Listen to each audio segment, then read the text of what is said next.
আমাদের দেশে কাগজের নোট বন্ধ হয়ে চালু হবে প্লাস্টিক বা পলিমারের নোট। হ্যাঁ বন্ধুগণ, এই মুহূর্তে আমরা যে নোটগুলো ব্যবহার করে আসছি, ছোটবেলা থেকে যেই নোট দেখছি আমাদের দেশে, সেগুলো সবই কিন্তু কাগজের তৈরি। দেখতে পাচ্ছেন এই যে বর্তমানে নতুন নোট, এগুলো সবই কাগজের। তবে ধীরে ধীরে এই কাগজের নোটের পরিবর্তে জায়গা নেবে প্লাস্টিক বা পলিমারের নোটে।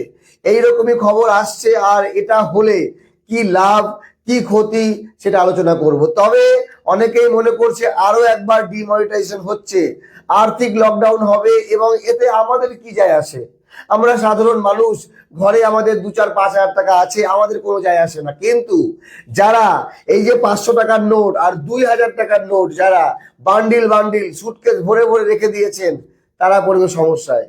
তো সাবধান হয়ে যান, খুব দ্রুত এখনই চলে আসবে। মনে করেন আমাদের কাছে 20 টাকা এবং 10 টাকার ট্রায়াল, এটা ট্রায়াল হবে। যদি দেখা যায় হ্যাঁ সাকসেস আমাদের দেশে, তাহলে চালু হবে বড় নোট। কারা কারা খুশি প্লাস্টিকের নোট বা পলিমারের নোটে, সেটা অবশ্যই কমেন্ট করে জানাবেন।